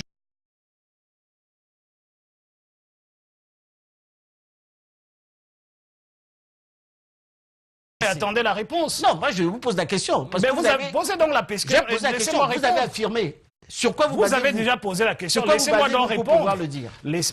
Parce que M. Biya était au pouvoir 8 années avant. Quand il arrivait avec rigueur et moralisation, pourquoi il n'a pas fait? Pourquoi en 89 il n'a pas fait? Pourquoi en 88 il n'a pas fait comme un cadeau de son élection ou sa réélection? Pourquoi il n'a pas fait là? Pourquoi il a attendu d'abord de tuer 6 innocents à Bamenda avant d'y arriver? Pourquoi? Posez-vous la question. C'est parce que la rue lui a obligé de le faire. Mais bien sûr, au lancement du SDF le 26 mai.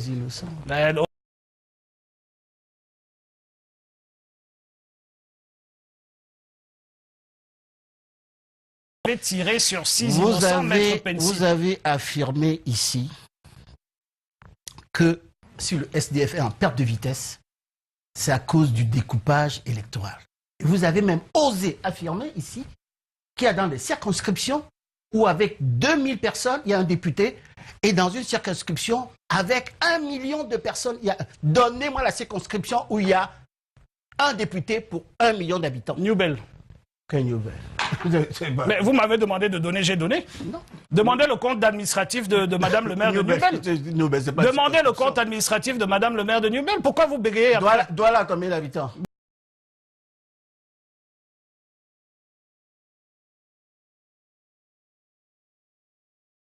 J'ai dit, pour faire en sorte que le SDF... Vous parlez de Douala deuxième et non Newbel. Newbel, c'est Douala 5. Newbel, c'est Douala deuxième. Douala deuxième. Sud. Ou Vori Sud, merci. Voilà. Je me croyais... Vous aussi, combien de députés? Un seul député. D'accord. Et donc, et je peux vous dire quelles sont les circonscriptions qui ont 2000. Il y en a toute une liste. Mais c'est pas ça le débat. Vous avez dit exactement ce qui coince. C'est qu'aujourd'hui, vous-même, habitants de Douala, vous êtes convaincus que Douala n'a pas 4 millions d'habitants.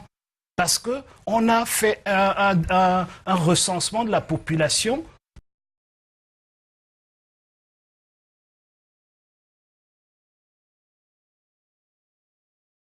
Pourquoi est-ce qu'on le fait? Tout simplement pour avoir une majorité à l'Assemblée nationale. Tout simplement pour tricher dans le découpage du gâteau national. J'en veux pour preuve. Prenez l'exemple de l'extrême nord et la population de l'extrême nord. Malheureusement, il y a eu Boko Haram qui est arrivé. Mais les événements qui ont suivi Boko Haram n'ont absolument aucune corrélation avec la population que le gouvernement lui-même nous a donnée pour cette zone-là. Parce qu'au lieu d'avoir 1,5 million de déplacés, nous avons 80 000 déplacés, 200 000 déplacés. Nous savons que...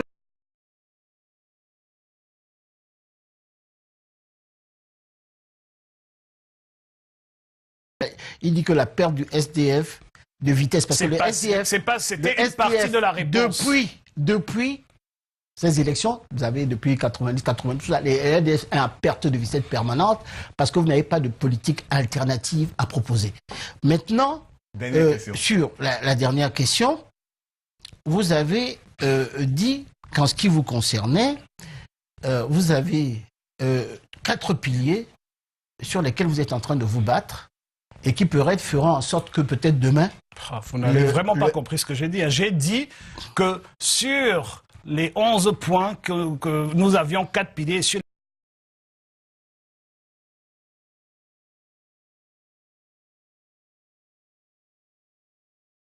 Vous avez annoncé oui, ce n'est pas des 4 piliers qu'il s'agit. Je n'ai pas dit qu'on a une stratégie sur 4 piliers. J'ai dit qu'il y en a 4 piliers dans les 11 points. Ouais, voilà, c'est très important. Et sur ces 4 parce qu'on ne se limite pas aux 4. J'en parle, c'est le bulletin unique, c'est l'élection présidentielle à 2 tours, c'est la refonte du fichier électoral et la biométrie. Tout à fait. La biométrie existe, même si vous n'êtes pas d'accord. Non, c'est la biométrie. La refonte du fichier électoral existe. Oui. Je vous pose la question s'agissant de l'élection présidentielle à 2 tours. Aux États-Unis, l'élection présidentielle, qui est un pays moderne, l'élection présidentielle est à 1 tour. Maître Pensy, franchement... Où est le problème? Maître Pensy, vous me décevez.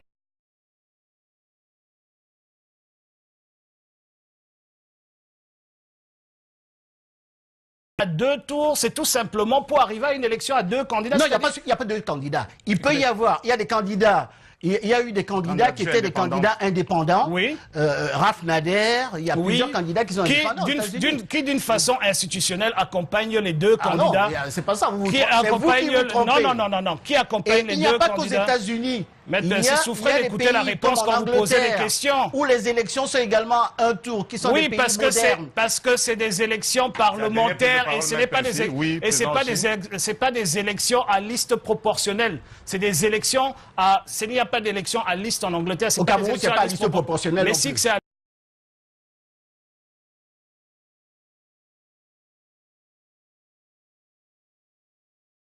Si tu n'es pas un militant, je dis proportionnel parce qu'on vous a repêché. Pardon?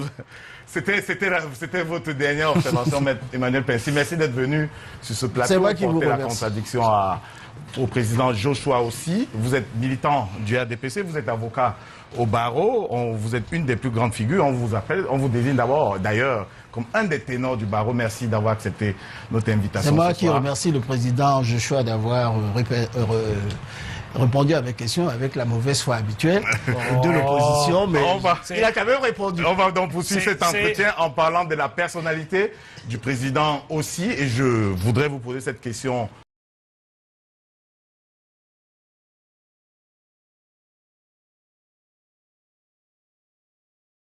/facebook.com. Alors il y a cette question d'internaute qui constate que vous en avez contre le président Biya. Vous n'hésitez pas d'ailleurs à l'appeler pas son patronyme sans l'accompagner d'un prénom, alors que lui, il est convaincu, lui c'est Jean-Vincent Benet qui écrit depuis Paris, il est convaincu que vous travaillez à l'entretien des avions que loue le président de la République. Ça revient de plus en plus je dois vous confesser que ça revient au sein de l'opinion. Vous avez l'occasion aujourd'hui de nous dire ce qu'il en est exactement. J'ai répondu à cette question-là 1000 fois. Donc si malheureusement vous la posez...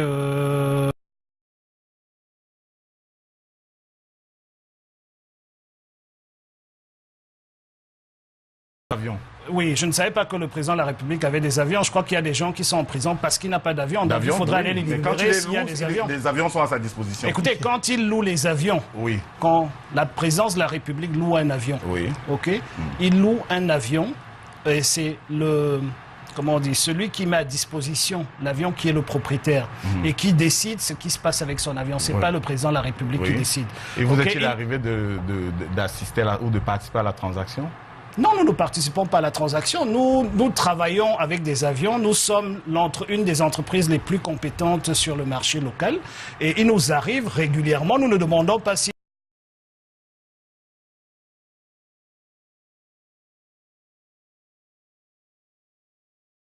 Donc nous ne cherchons pas à savoir quels sont les passagers dedans. Nous pouvons traiter des avions d'Air France, nous pouvons traiter des avions de Camerco, nous pouvons traiter des avions de XYZ.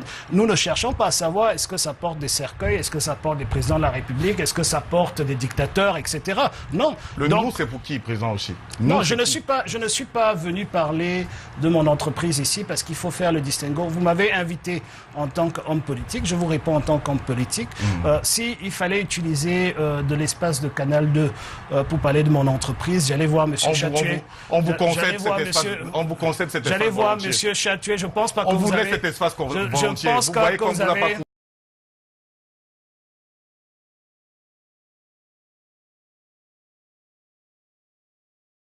Une entreprise et j'en dirai pas plus, tout simplement parce que je ne suis pas un homme politique par rapport à cette entreprise-là. J'ai une entreprise qui fait partie d'un groupe international qui est leader mondial dans le secteur. Vous ne pouvez pas nous éviter. Où que vous allez, on ne traite pas les présidents de la République. Nous avons traité Obama dans plusieurs aéroports d'Afrique, etc., etc. Donc, je ne vais pas parler de cette entreprise ici parce que ce n'est pas la raison d'être de cette émission. Mais vous voulez arriver à cette entreprise de commettre des services pour le président de la République du Cameroun en ce moment? À ma connaissance, en ce moment, non. À ma connaissance, il y a eu...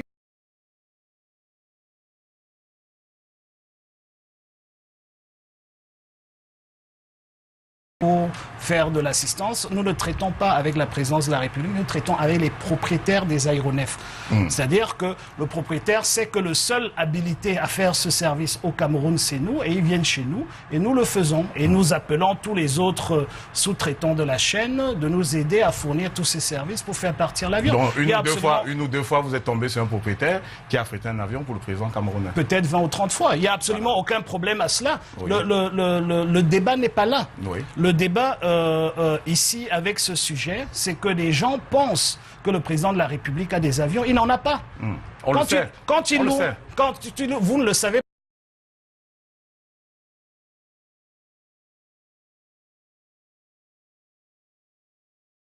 Nous avions un contrat exclusif avec Suisse.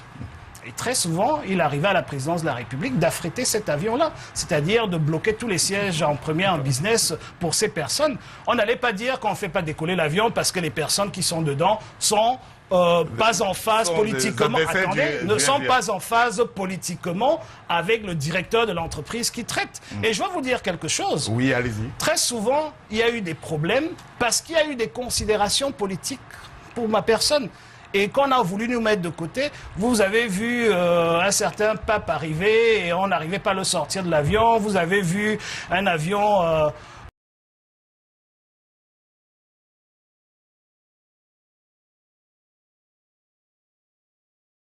une entreprise professionnelle et je fais de la politique. Malheureusement, je ne peux pas me détacher de l'entreprise aujourd'hui parce que la politique au Cameroun est plus une affaire... d'amateurs, et je veux dire amateurs, c'est-à-dire que les partis politiques ne sont pas financés pour faire cela, donc il faut bien que mes enfants puissent aller à l'école et que je puisse payer mon loyer là où je paye un loyer. Question de Joseph Olinga, dans le continuum de celle-ci. Peut-être pas forcément dans le continuum. Je veux savoir l'alternance politique est au centre, sinon c'est votre objectif principal au niveau du SDF, dans le SDF de toute façon. Alors, dans le même temps, vous pensez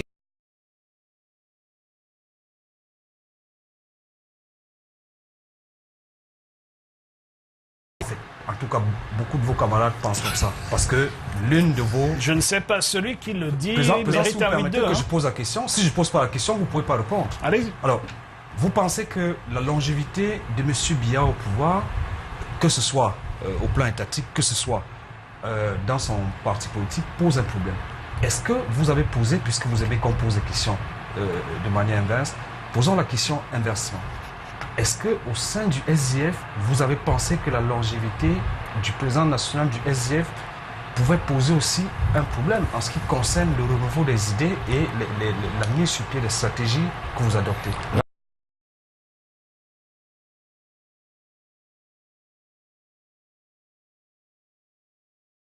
Réflexion récurrente au sein du parti, vous devez le savoir, vous nous fréquentez, vous venez souvent à nos réunions du NEC, nous avons des débats plus ou moins ouverts, nous avons des débats surtout démocratiques. Et je pense que c'est une question récurrente. Alors, mais j'aimerais juste dire, si vous permettez, ne répondez pas à ma place, vous me posez une question, laissez-moi répondre. Ma réponse va dans ce sens. Monsieur Olinga, en 93, vous aviez quel âge? C'est moi qui pose des questions. Pour mieux vous répondre, je vais vous demander juste pour situer. C'est moi qui pose des questions. Je suppose qu'en 93, je suppose qu'en 93, vous aviez déjà l'âge de la réflexion. OK? Et en 93...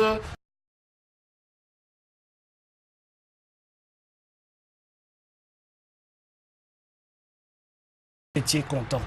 Et c'était un leader d'un parti qui était en place depuis près d'une trentaine d'années. Un peu plus d'une trentaine d'années, qui est arrivé et qui a pu changer les choses dans ce pays-là. Donc, il ne faut pas seulement regarder un côté des faits, il faut regarder l'ensemble. C'est-à-dire qu'il ne faut pas seulement qu'on utilise des prétextes quand ça nous arrange. La longévité au pouvoir est relative. Mais justement, nous ne sommes pas, monsieur Olinga, si je peux vous le rappeler, nous ne sommes pas au pouvoir. Le SDF est une association, c'est un parti politique. De cultiver la longévité au pouvoir parce que Monsieur Olinga, nous ne cultivons pas la longévité au pouvoir parce que nous ne sommes pas au pouvoir.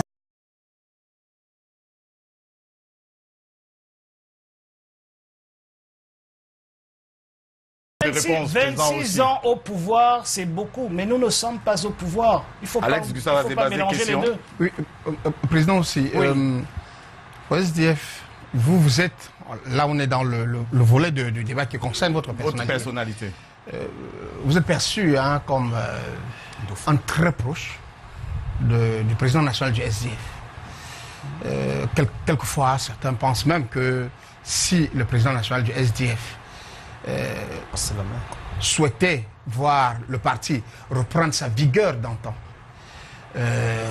il ferait œuvre utile en regardant autour de sa jeune garde, dont vous, une figure de, comment j'allais dire, une figure de remplacement. J'allais dire de remplacement.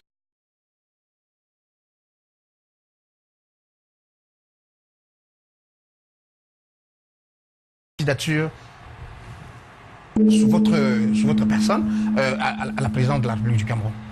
Le gong, c'était une réponse avant l'arrivée de cette fois-ci, c'est pas correct. Allez-y, allez-y. D'accord. Non, c'est une question très intéressante. Premièrement, j'aimerais restituer les choses telles qu'elles sont. Je suis le premier vice-président du SDF et pas le vrai premier vice-président de John Frundi. John Frundi est le président national du SDF et pas le président national de Joshua aussi. Donc il faut restituer les choses.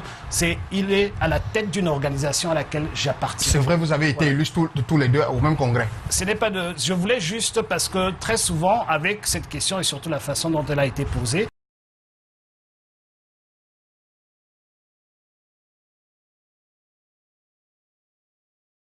pas par rapport à lui que je suis là, c'est par rapport aux Camerounais et par rapport au parti. Aux militants. Voilà déjà ce qu'il faut dire.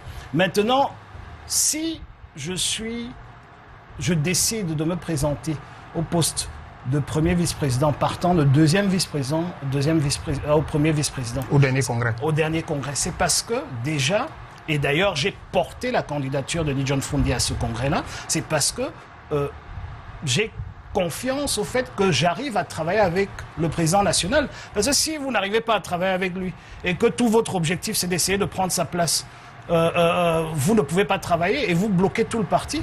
Et je pense que jusqu'à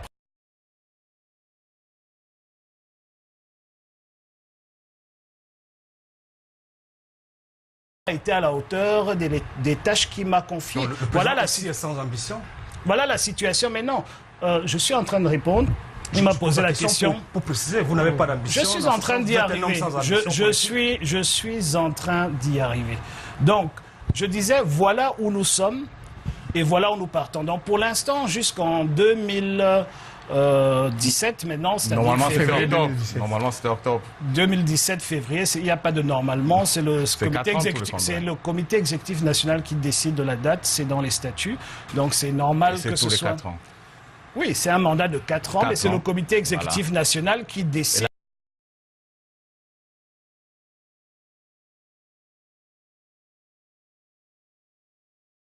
La partie qui vous arrange. Oui. C'est le comité exécutif national qui décide de la date du congrès.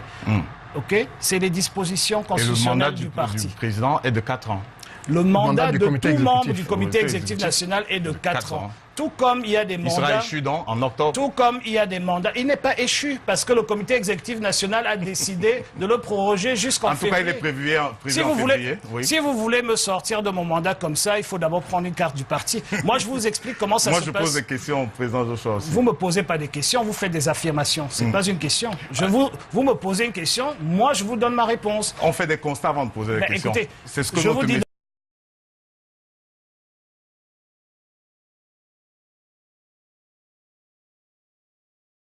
décidé, pour diverses raisons que je ne vais pas mettre sur la table ici, que le congrès du parti aura lieu en février. En février, au plus tôt en février, et je signe au plus tôt en février 2017. Mon mandat est de ce fait, du fait de cette résolution, et le mandat du président national est valable jusqu'en février 2017, jusqu'à nouvel acte du comité exécutif national. Maintenant, si vous le permettez, finalement, pour revenir sur la question, je pense qu'aujourd'hui, la question centrale qui nous anime, en tout cas qui m'anime, moi, n'est pas le fait de rentrer dans un...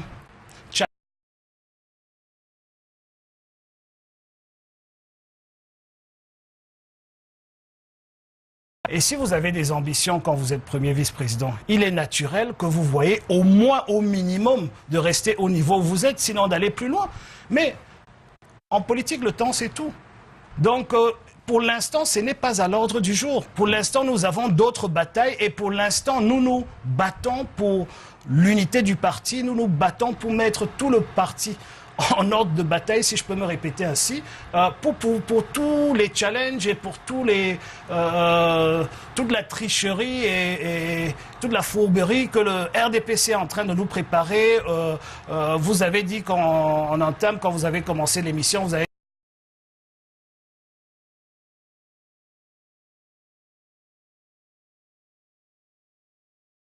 nous sommes en ordre de bataille. Pour l'instant, nous n'allons pas laisser les gens nous diviser sur des sujets qui ne sont ni à l'ordre du jour et qui sont sans objet. Et Dieu seul sait ce qui peut se passer jusqu'en février prochain. Est-ce que vous avez, dernière question, est-ce que vous avez imaginé ce scénario? Le président Fundi ne se présente pas et naturellement, vous saisissez la balle au bon. Mais écoutez, c'est envisageable, on imagine ça. Je pense que, encore une fois, la réponse se trouve dans ma réponse précédente, c'est-à-dire que il ne faut pas calquer tout ce qui se passe au niveau du RDPC, du pouvoir.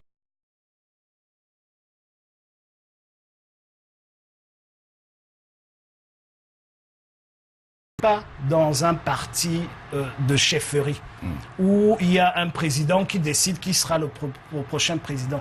Le pouvoir chez nous est à la base. C'est eux qui décideront de qui est le prochain président national. Du SDF. Du SDF. C'est la base qui décidera. Mais pour l'instant, ce que nous demandons à cette base, c'est de ne pas s'occuper de cela. Parce que nous sommes en train de réorganiser toutes les structures du parti en ce moment. C'est un travail de fond. Vous êtes donné jusqu'en fin juillet. C'est un travail de fond qui prend beaucoup d'énergie. On a peu besoin d'être dispersé. Ce que la hiérarchie du parti fait en ce moment, c'est de mettre sur pied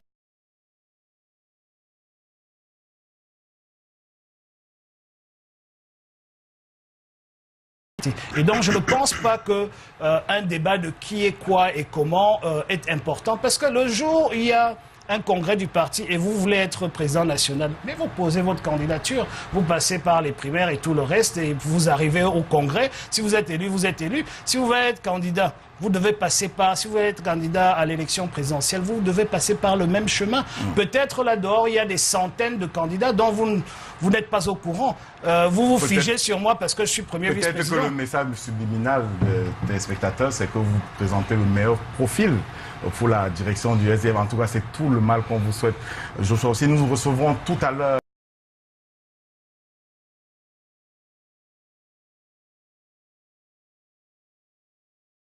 alors, il y avait quelqu'un à l'ombre pour prendre les notes précises et faire la synthèse de ce que vous avez dit en 90 minutes. La responsabilité qu'on revient à Jean-Christian Akam, c'est dans la synthèse, dans l'arène ce soir.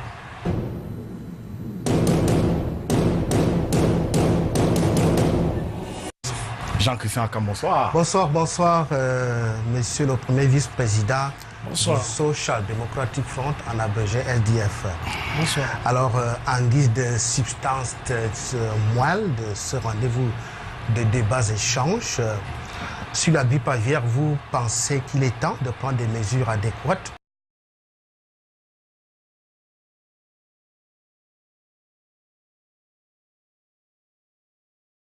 Vous saluez néanmoins au passage la stratégie mise en place par le gouvernement à travers le MINEPIA, le ministère des tutelles, à l'effet de circonscrire rapidement la grippe aviaire et d'éviter de créer de la psychose auprès des aviculteurs. Sur le cheminement de votre parti, n'est-ce pas, qui savoure ses 25 ans 26. De vie, de 26 ans, vous dites qu'il se trouve que vous ayez perdu des mairies en partie à cause du découpage électoral.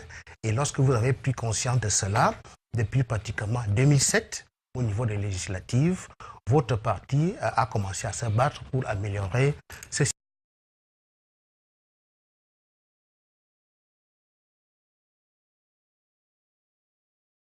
Deux ou trois, notamment la refonte du système du fichier électoral et puis l'obtention du système biométrique. Sur la supposée collusion entre votre parti, le SDF, et le Rassemblement démocratique du peuple camerounais, vous dites n'avoir aucun intérêt à entrer au gouvernement, excepté par l'accession au pouvoir par les urnes, afin que vous puissiez disposer des coudées franches et former ainsi votre propre gouvernement. Concernant la longévité du chairman à la tête du SDF, vous dites ne pas être au pouvoir afin qu'on vous fasse ce procès qui court aujourd'hui.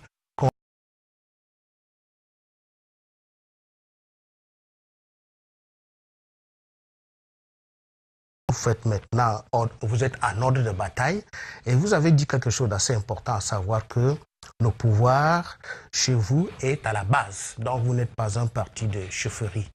pas d'alliance sur votre doigt, on a dû le constater. Vous dites que c'est du fait de l'agression dont vous avez été victime. Braquage. Vous passez vos moments perdus autour des contacts avec la nature et puis la gestion de vos affaires politiques et économiques se fait concomitamment à travers la délégation des pouvoirs à partir des personnes à qui vous faites normalement confiance. Donc, en quelque sorte, voilà à peu près.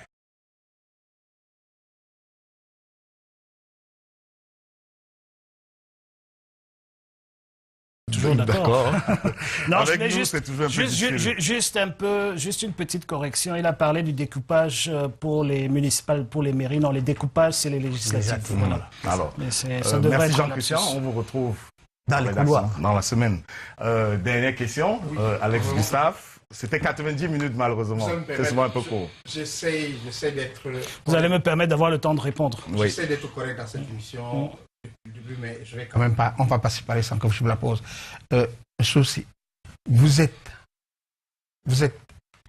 binational ou vous êtes essentiellement camerounais? Je suis essentiellement camerounais.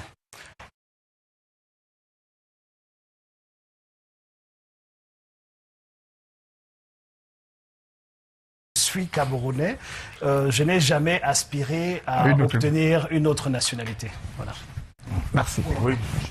J'ai une deuxième question. Mais j'aimerais juste dire qu'à propos de cette question, je suis l'auteur d'une proposition de loi à l'Assemblée nationale sur la table du président, parce que je trouve que le fait qu'on ait fait une loi en 1968 pour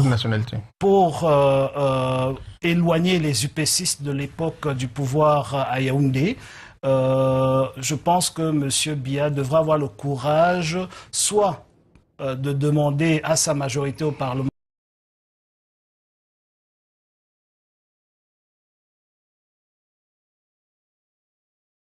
pour mettre cette loi-là, parce qu'il s'agit aujourd'hui de près de 2 millions de Camerounais qui ne se sentent pas Camerounais et qui ne peuvent pas entièrement participer à la construction de notre pays, au développement de notre pays, tout simplement parce qu'on applique toujours une loi qui a été faite en 68 pour éloigner les UPCistes qui se trouvaient à l'époque à Conakry, à Accra. Qui trouvaient terre d'exil ailleurs. Je voudrais signaler à votre suite que les députés de la majorité ont déjà se sont déjà montrés favorables. Non. Les parlementaires, j'aimerais juste corriger, acceptez aussi les corrections de temps en temps. Les parlementaires, donc les sénateurs et les députés, à la suite du fait que la proposition de loi n'a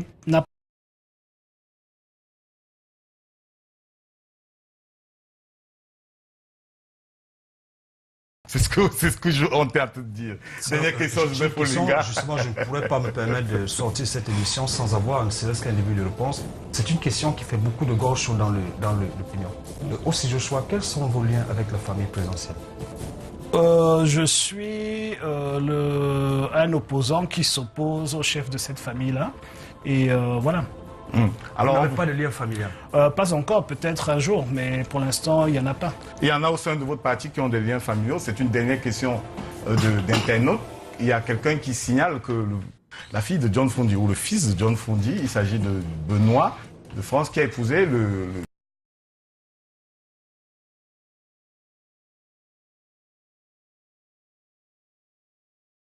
commentaire. Non, aucun. Je suis heureux que le fils de mon collègue, président du groupe du RDPC, ait trouvé le bonheur auprès d'une charmante jeune dame. Et que voilà. Donc, vous voulez, il y a absolument aucun problème à cela. Et puis, je pense que c'est même indécent de vouloir commenter ça ici. En tout cas, cet internaute, c'est la réaction à la question qu'il posait. Oui, écoutez, j'aimerais juste peut-être... Ce sera pour conclure, oui, pour finir. J'aimerais peut-être juste réagir autrement à cette question, parce que la question de cet internaute est peut-être légitime quand on prend en compte la situation ou les attentes que certains ont de la politique.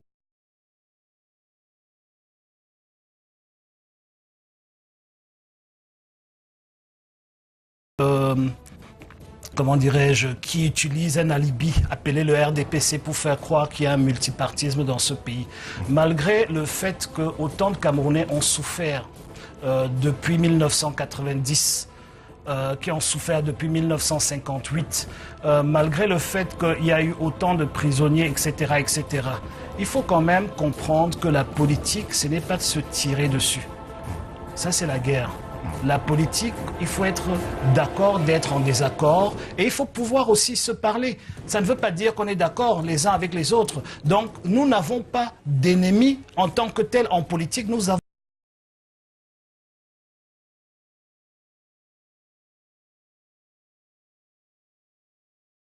le croissant lunaire, en tout cas, tout ce qui s'associe à cela a été découvert dans la localité de Bibéni. C'est de demain, donc le départ pour 30 jours de pénitence, au plus 30 jours de pénitence avant la célébration de la fête du Ramadan dans moins d'1 mois. Mesdames, Messieurs, c'est un plaisir de vous avoir pendant 90 minutes. C'est un plaisir de vous recevoir ce soir, Président Joshua aussi.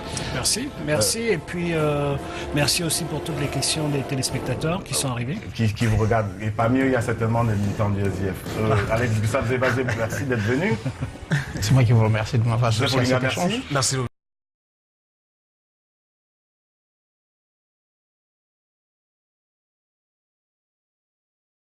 Hot interview à la télévision. Bonsoir à tous.